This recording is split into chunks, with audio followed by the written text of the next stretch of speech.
Hola y bienvenidos a través de la Biblia con Les Feldick. Les Feldick, un ganadero y agricultor de Oklahoma, ha estado enseñando clases de Biblia al estilo hogareño durante más de 20 años en Iowa, Oklahoma y Texas. El estilo único de enseñanza bíblica de Les Feldick ha hecho que los libros de la Biblia cobren vida. Cuando les está enseñando, es tan interesante que la gente dice que el tiempo parece volar. Y ahora, aquí está Les Feldick. Está bien. Una vez más, es bueno tener a todos de vuelta y supongo que este es nuestro cuarto programa de esta tarde y luego podremos irnos a casa. Siempre nos gusta hacerle saber a nuestra audiencia de televisión que grabamos 4 programas en sucesión. Y si alguna vez te diriges hacia Tulsa en el primer miércoles del mes, llámanos y nos encantaría que fueras parte de nuestras sesiones de grabación para estos 4 programas. Somos un grupo informal. Estudio bíblico. Estamos en un estudio temporal y todos extrañamos nuestras mesas y sillas y esperamos que algún día en los próximos meses tengamos nuestro nuevo estudio listo y estaremos de vuelta detrás de las mesas como lo estábamos en meses pasados. Así que te preguntas qué pasó. La estación aquí en Tulsa vendió su antigua instalación y compró una nueva. Simplemente no tenían un estudio tan grande como el que solían tener, pero algún día, con suerte, para el otoño estaremos en su nueva instalación y será un poco más espacioso y podremos recibir a más gente. Así que si alguna vez pasas por Tulsa, siéntete libre. Nos encantaría que te unieras a nosotros para estas grabaciones. Todos los programas anteriores, por supuesto, están disponibles en video, audio, así como en la página impresa. Y si alguna vez estás interesado en algo de eso, solo llámanos y te enviaremos la información. Me han recordado una y otra vez que no. Hago saber a la gente con suficiente frecuencia que realmente necesitamos la ayuda de nuestra audiencia para pagar nuestras cuentas de televisión y ten seguridad, y puedo decir esto de nuevo. Mi pequeña contadora vino el otro día y ella podría incluso incluirlo en el boletín. No estoy seguro de que el 100% de todas nuestras ofrendas no designadas se destinaran a comprar tiempo en televisión. Si nos envías $10, se usa para comprar tiempo en televisión. Todos nuestros otros gastos los cubrimos con lo que generamos. Pequeñas ganancias que obtenemos de nuestras cintas y libros y así sucesivamente. Así que ten la seguridad de que si envías algo a nuestro ministerio, lo que sea, nada de eso va a ir a mi bolsillo. Se destinará a comprar tiempo en televisión. Y estamos tratando de estar en más y más estaciones para llegar a más personas, porque siempre tengo que verlo de esta manera. Si en las áreas donde ya hemos estado durante algunos años y hemos tenido una respuesta tan positiva, entonces tengo que sentir que hay ese mismo tipo de personas en otras áreas que necesitan este tipo de enfoque para interesarse en la palabra de Dios. Así que ahora sentimos personalmente, Niris y yo, que desearíamos que no creciera más. Quiero decir, estamos en el punto en el que aún podemos abrir cada carta, leer cada carta y podemos manejarlo todo justo allí en casa y atender las llamadas telefónicas. Así que por esa parte solo asumimos que no crezca ni un poco más porque ya estamos casi al límite. Pero si el Señor considera que es adecuado expandirse, bueno, entonces eso es lo que tenemos por hacer. Bien, volvamos a Efesios capítulo 3 y vamos a empezar en el versículo 6. Efesios 3, versículo 6. En todas estas cosas solo hemos mirado en esos primeros 3, 4 versículos que los gentiles sean coherederos y parte del mismo cuerpo y partícipes de su promesa en Cristo por medio del Evangelio. Ahora, esto es algo totalmente desconocido. Isaías no escribió sobre eso. Zacarías no escribió sobre eso. Jesús no habló de eso. Pedro no habló de eso. Porque era algo que se mantuvo totalmente secreto en la mente de Dios, que habría un periodo de tiempo en el que Dios iría al mundo pagano, gentil, sin Israel. Ahora todos los versículos e incluso el que vimos más temprano esta tarde que se referían a los gentiles recibiendo la luz, fue a través de la nación de Israel. Ellos hacían el vehículo, pero cuando Israel rechazó al Mesías y se negó a aceptarlo por lo que él decía que era, incluso después de que Pedro y los 11 predicaran con todas sus fuerzas en esos primeros capítulos de los Hechos, en su mayoría, ¿qué está haciendo la nación de Israel con eso? Lo están ignorando, no están interesados, gracias. Y luego siempre uso el capítulo 7 de los Hechos, la lapidación de Esteban, como el clímax de ese rechazo. No queremos a ese hombre, Jesús de Nazaret, que gobierne sobre nosotros. Y así apedrearon a Esteban. Bueno, entonces, después de la lapidación de Esteban, lo primero que se nos presenta es a Saulo de Tarso, a quien Dios dice que va a enviar a los gentiles. Mundo, está bien, todo esto. Pablo sigue repitiendo que nada de esto se conocía antes porque se suponía que debía pasar a través de Israel. Ahora, por supuesto, no queremos quitarle nada al pueblo judío porque ellos nos han dado este libro. Cada palabra en este libro fue escrita por un judío y ellos seguían siendo el vehículo que Dios usó para ese propósito. Pero cuando se trató de este evangelio de gracia que iba al mundo gentil, ellos quedaron fuera. Y así este pequeño judío, casi por su cuenta en los primeros momentos, dio vuelta al imperio romano. Sabes, cuanto más piensas en ello, más tienes que asombrarte de la tenacidad de este pequeño judío. Y creo que era bajo de estatura, pero vaya, tenía mucha energía y resistencia.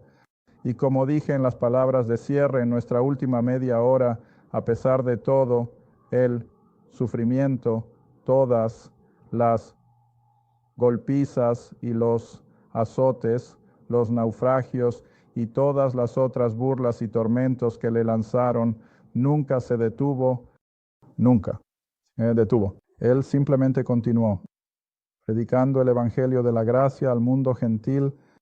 Está bien, ahora en este versículo 6 llegamos a una palabra nuevamente que es estrictamente de Pablo. Y he suplicado a mis oyentes a lo largo de los años, ya sea en mis pequeñas clases en casa o en la televisión o lo que sea, si alguna vez puedes encontrar a un profeta del Antiguo Testamento refiriéndose al cuerpo gentil de Cristo, házmelo saber dónde lo encontraste. Si puedes encontrar un lugar donde Jesús en su ministerio terrenal alguna vez se refirió al cuerpo de Cristo, quiero que me lo muestres. Si alguna vez puedes encontrar, Pedro en los primeros capítulos de Hechos se refiere a este cuerpo de Cristo, muéstramelo porque no he podido encontrarlo. Y así Pablo se refiere constantemente al cuerpo de Cristo. Por lo tanto, tiene que ser lo que yo llamo un fenómeno de Pablo, y esto, por supuesto, nuevamente, como he dicho tan a menudo en este programa, es por lo que estoy tan firmemente a favor del rapto antes de la tribulación, porque el cuerpo de Cristo no encajará. La tribulación, que es judía, estaría tan fuera de lugar como un pez fuera del agua, y se movería aún más torpemente, porque simplemente no pertenecemos allí. Y así tenemos que darnos cuenta de que algunas de estas cosas están confinadas a lo que llamamos la revelación de los misterios. Está bien, esta palabra cuerpo entonces en el versículo 6, que los gentiles sean coherederos y del mismo cuerpo y partícipes de su promesa, es decir, de la promesa de Dios en Cristo. Pero, ¿qué hace que todo esto sea posible? El evangelio de la gracia de Dios, que Él va a salvar a los pecadores condenados al infierno si simplemente creen con todo su corazón que Cristo murió por ellos.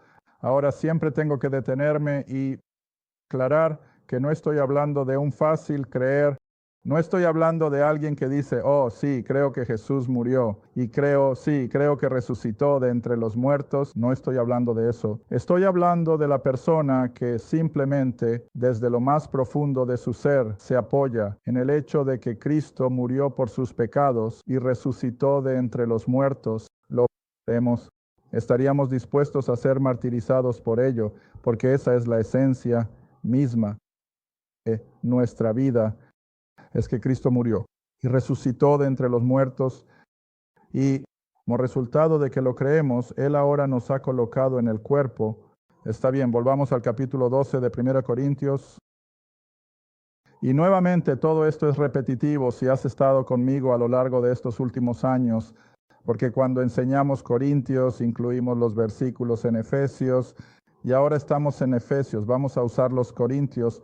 Y algún día, si el Señor tarda y llegamos a Colosenses, volveremos y usaremos Efesios y Corintios junto con Colosenses. Verás, porque así es como funcionan las Escrituras. Está bien, 1 Corintios capítulo 12, versículo 12. Porque así como el cuerpo, este cuerpo humano, tiene muchos miembros. Y todos los miembros de ese único cuerpo, siendo muchos, siguen siendo un solo cuerpo. Ahora hay un descanso. ¿De qué está hablando? Este cuerpo humano, con todos sus miembros, nuestras manos, pies, piernas y ojos, es lo que compone nuestro cuerpo físico, y sin embargo todos funcionan a partir de algo aquí en nuestro cerebro, en nuestra cabeza, el sistema nervioso, o como quieras llamarlo, nuestra mente, nuestra voluntad y emoción, y funcionamos, todo trabajando junto para los propósitos de este único cuerpo. Así, también es Cristo o el cuerpo de Cristo. Ahora el siguiente versículo, versículo 13, porque por un solo espíritu mira esa persona de la Trinidad, porque por un solo espíritu, o el Espíritu Santo, todos somos. Y siempre me detengo y enfatizo esa palabra todos, porque hoy en día tenemos tantos grupos que sostienen, a menos que hayas hecho esto y a menos que hayas hecho aquello, entonces no eres espiritual. O algunos incluso llegan tan lejos como para decir que ni siquiera estás salvo. Pero mira, Pablo no hace eso. Pablo dice que cada creyente, ya sea un gigante en la fe o si es débil y todavía carnal, todos han sido bautizados. ¿En cuántos cuerpos? Un cuerpo, no. Leí hace algún tiempo que hay algo así como 1500 denominaciones solo en California. Eso no está de acuerdo con este libro. De todos modos, si somos creyentes del Evangelio, hemos sido colocados en el único cuerpo, Cristo. ¿Está bien? Ahora mira cómo lo define. Ya seamos judíos o gentiles. Mira, los judíos no quedan fuera de esto de ninguna manera. Ya seamos esclavos o libres. Ahora, ¿quieres recordar que la esclavitud o la servidumbre seguían siendo parte integral del mundo romano? Y así, esas eran las dos clases de personas completamente diferentes. Estar en servidumbre significaba que no tenías nada, no tenías propiedad, no tenías derechos, pero por otro lado, aquellos que eran libres podían tener lo que quisieran. Pero en el cuerpo de Cristo no hay distinción, ya fueran ricos, ya fueran pobres, estaban en el cuerpo de Cristo. Ya fueran judíos, ya fueran gentiles, cuando creyeron en el Evangelio, se convirtieron en miembros del cuerpo de Cristo. Está bien que los colocó en el cuerpo de Cristo, la obra del Espíritu Santo, la obra del Espíritu Santo. Y esa es la única bautismo del Espíritu Santo que tienes en las epístolas de Pablo, es cuando el Espíritu Santo coloca a ese creyente en el momento en que es salvado, en el cuerpo de Cristo, y al igual que nuestros cuerpos cuando estaban en el vientre de nuestra madre, cuando finalmente se completaron y todas las funciones del cuerpo estaban listas, fuimos entregados. Está bien, ahora lo mismo con el cuerpo de Cristo.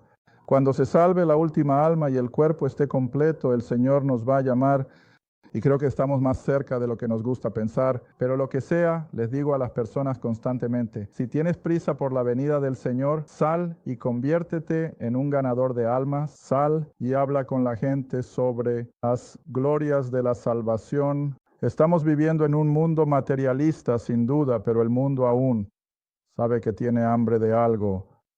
¿Sabes? Sharon se acercó después de que yo había dibujado los círculos en la pizarra y había mostrado que es el Espíritu el que murió y cómo es necesario que se genere, y desearía que lo hubieran dejado y lo habría usado en el próximo programa, pero ella se acercó y dijo, esta es la razón por la que la gente tiene hambre. Sí, es un vacío que tiene que ser llenado con el poder de Dios. Está bien, pero en el momento en que creemos entonces el Espíritu Santo nos bautiza o nos coloca en el cuerpo de Cristo sin importar nuestro estatus en la vida.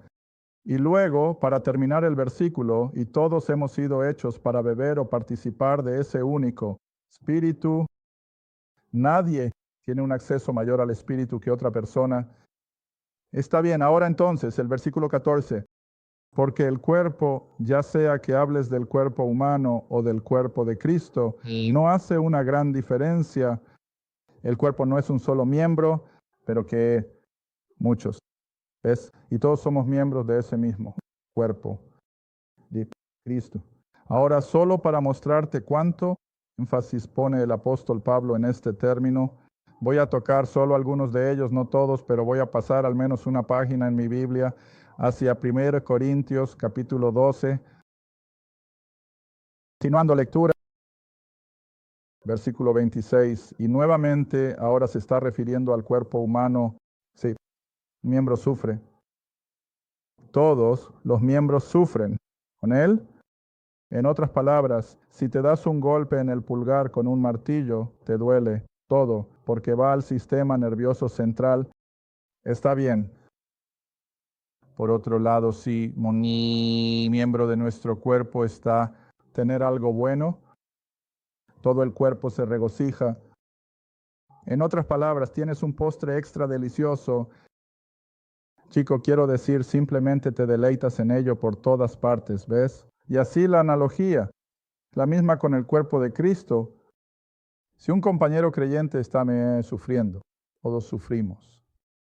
Si un compañero creyente está siendo bendecido de manera abundante, todos podemos ser bendecidos con él. Y esa es la belleza de esto, ¿ves?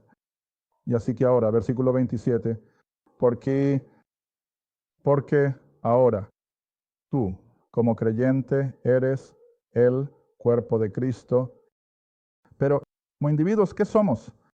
Miembros en particular. ¿Ves eso?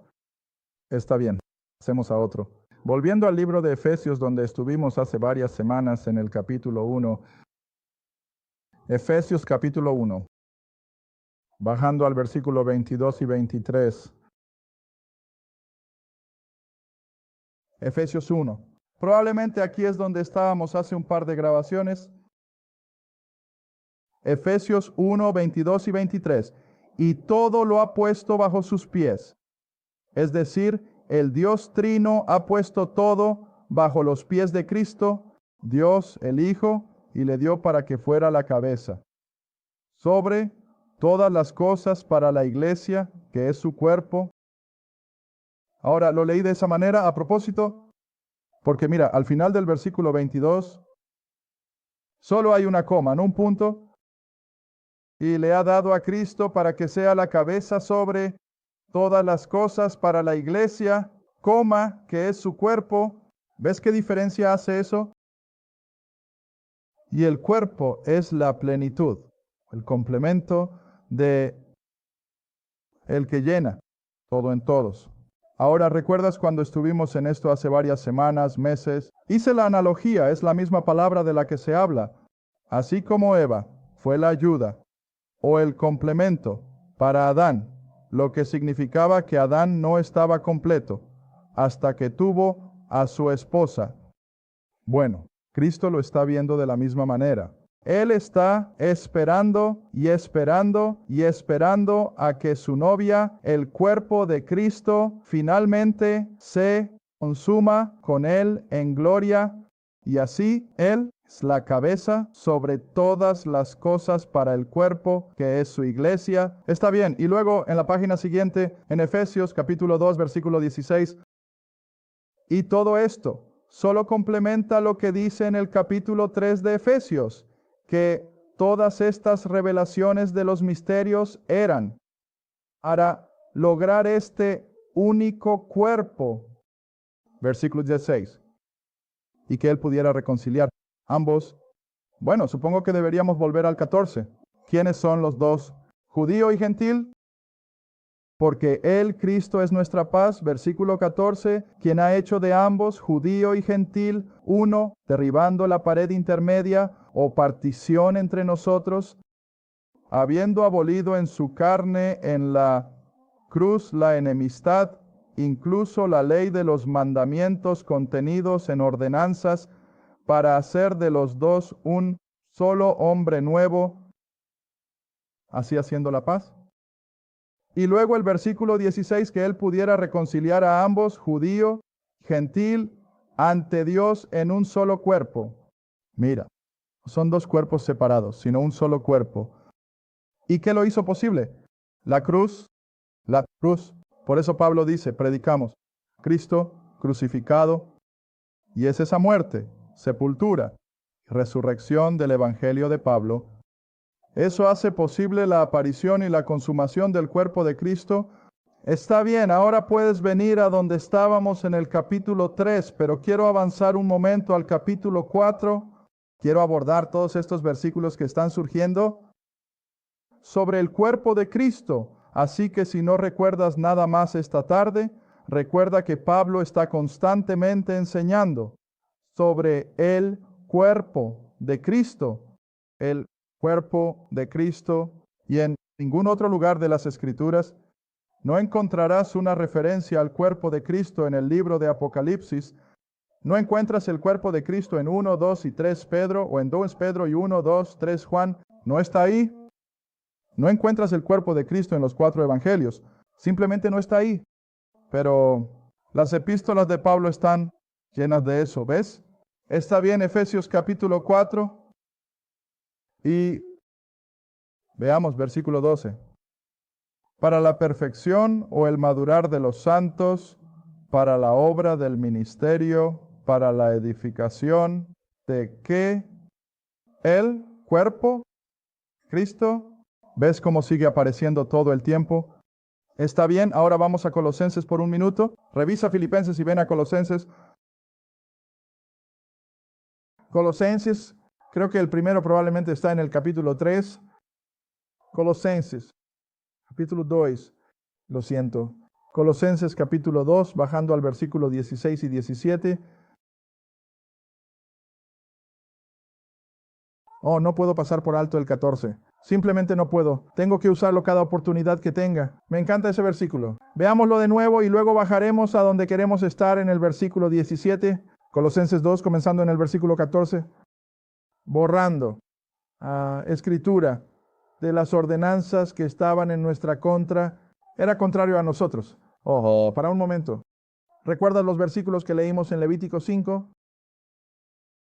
Sé que algunos de nuestra audiencia televisiva se perdieron eso, pero si lo hiciste en la televisión, aquí va, lee.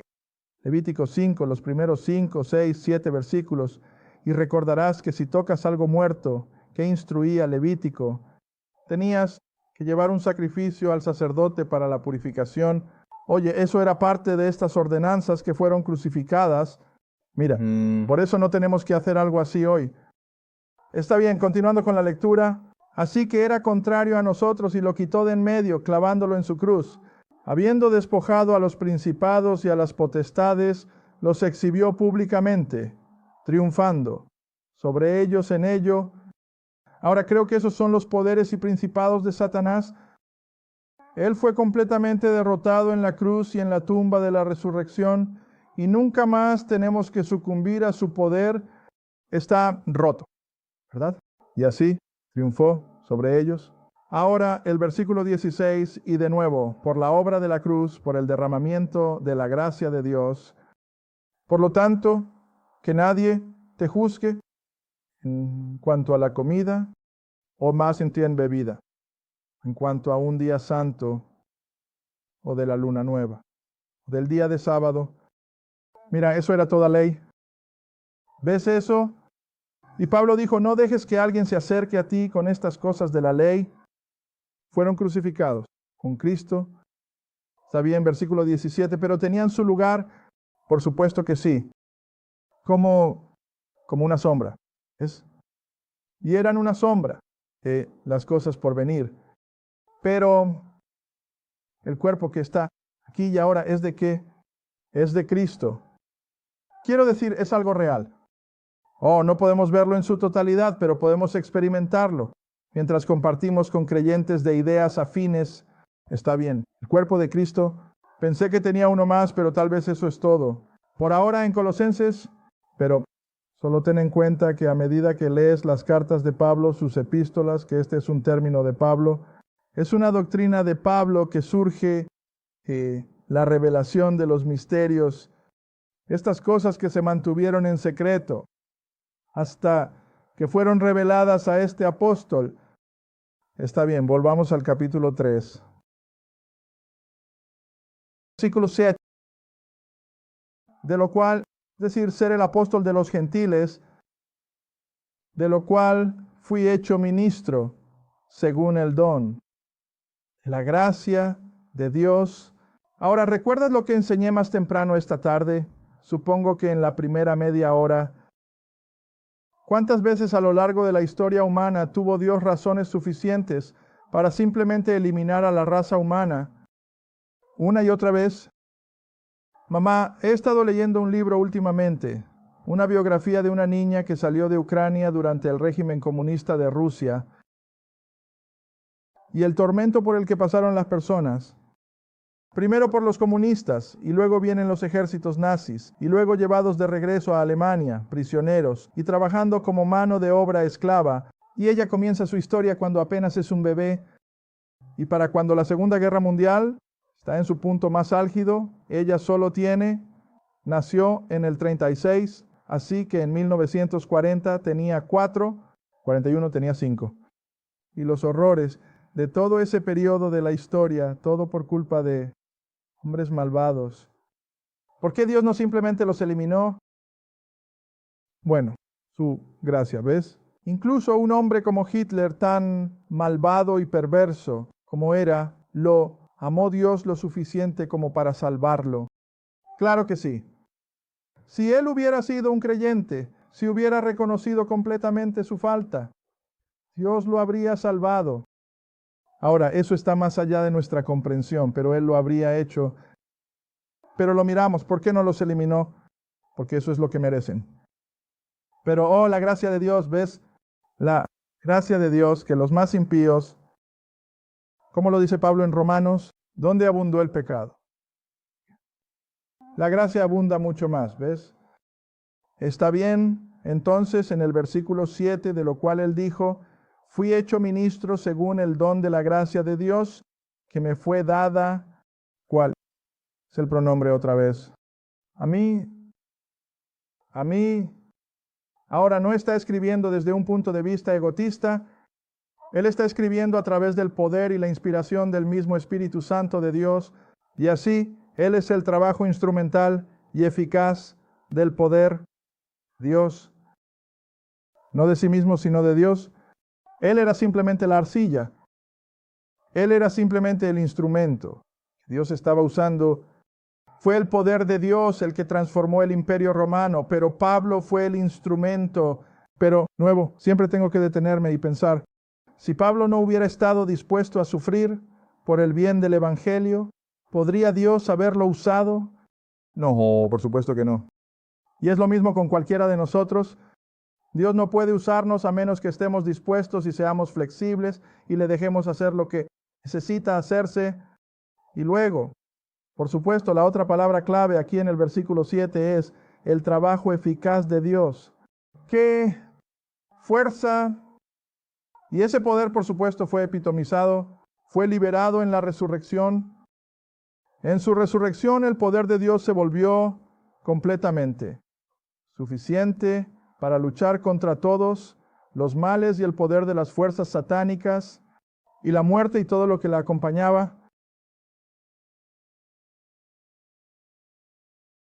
Gracias por ver a través de la Biblia con Les Feldick, un estudio bíblico semanal. Si deseas más información sobre los ministerios Les Feldick, un estudio bíblico en tu área, o sobre este programa, escribe a Les Feldick Ministries, Ruta 1, Caja 760, Quinta, Oklahoma, 74552. Esa es la Ruta 1, Caja 760, Quinta, Oklahoma, 74552. A través de la Biblia con Les Feldick es apoyado por los espectadores y tu donación es apreciada. Gracias, y asegúrate de sintonizar la próxima vez para A través de la Biblia con Les Feldick.